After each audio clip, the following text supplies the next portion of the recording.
আমি এমনি আগে তখন আমার একটা রেস্টুরেন্টের ব্যবসা আছে, পার্টনারে আছি, 4-5 জন আছি। হ্যাঁ হ্যাঁ, দিয়ে তারপরে কবে থেকে আপনার লক্ষ্মী ভান্ডার ঢুকছে কিও জানেন? কয়েকদিন থেকে কয়েক মাস ঢুকছে, কয়েক বছর থেকে যাই হোক। দিয়ে তারপরে কিভাবে ঢুকছে আমি নিজেও জানতাম না। আমি বিডিও অফিসে গিয়েছিলাম, বিডিও অফিসে জানানোর পর কোনো রেসপন্স পাইনি। আমি বলতে কোনো রেসপন্স পাইনি। মানে অফ করার জন্য বলেছিলেন যে আমার? হ্যাঁ, অফ করার জন্য গিয়েছিলাম। আমি বললো 2 দিন পরে এসে গিয়েছিলাম, কোনো পাত্তা পাইনি আমি। মানে আর কে কে পায় বাড়িতে লক্ষ্মী না, ভান্ডার? বাড়িতে আর কেউ পাই না। আপনার স্ত্রী? আমার স্ত্রী তো পাবে স্বাভাবিক। এই যে আজকে মুখ্যমন্ত্রী যে আপনার নাম করলো, কি মনে ভাবছেন, কিভাবে হলো এটা ঘটনাটা? যেটা হবে সরকার নিয়ম অনুসারে সেটা করতে হবে আর কি।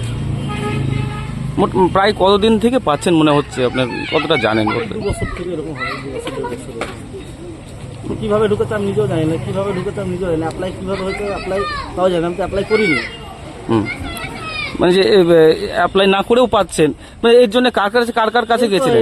এর জন্য দায়ী প্রশাসন, সরকার আর কি। সরকার দেখতে পাচ্ছে না যে একটা ছেলের অ্যাকাউন্টে কিভাবে টাকা ঢুকছে। সেটাও যাচাই করা দরকার ছিল। এখন এই লক্ষ্মীর ভান্ডারটা দুর্নীতি হয়েছে বলে আমার কাছে এখন সবাই। এই যে মুখ্যমন্ত্রী যে আজকে নাম করলো, কতটা খারাপ লাগছে বলে মনে হচ্ছে? বিশাল খারাপ বিষয়। যে এই দুর্নীতিতে হওয়ার কারণ কি মনে হচ্ছে? তৃণমূল সরকার? না, রাজনীতি লেভেলের সঙ্গে তো যুক্ত নেই আমি। এখন কি করে হলো জানে, হয়তো আশেপাশে দুশ্মন থাকতেও পারে। মানে আপনার কোন ব্যাংকের অ্যাকাউন্টে রয়েছে এই অ্যাকাউন্টে? গৌড়ি গ্রামীণ মিনি ব্যাংকে, কোঅপারেটিভ মিনি ব্যাংক।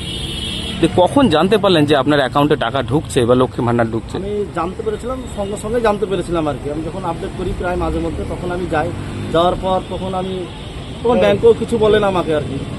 ব্যাংকেও কিছু বলে না। 4-5টা বন্ধুর কাছে পরামর্শ নিলাম, তারা ভালো ডিপার্টমেন্টে জব করে। তারপর ওরা বললো যে ঢুকুক, অসুবিধা নাই। ভিডিওতে যাওয়ার পর আমি এটা বলেছিলাম। কোন অফিসে, কোন দপ্তরে গিয়েছিলেন আপনি? ভিডিও অফিসে গেছিলাম। বিডিও অফিস থেকে কি ছাড়া দিয়েছে? ও এখন নাই, ভিডিও যার সঙ্গে কথা বলবা সে নাই, পরে আসবে, এরকম কথাবার্তা। আপনার লোকাল পঞ্চায়েত অফিসে জানাইনি। ও লোকাল পঞ্চায়েত অফিসে জানতো না? তবে এমনি পাড়ার লোক জানতো বা কেউ?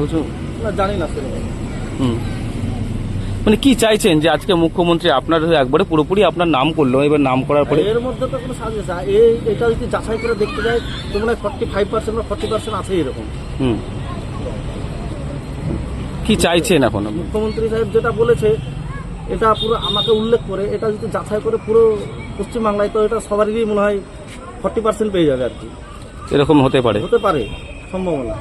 কিন্তু কিভাবে ঢুকেছে আমি নিজেও জানি। আমি তো অ্যাপ্লাই করিনি, আমার হিয়ারিংও আসেনি, কোনো ফর্ম ফিল আপও করিনি আমি।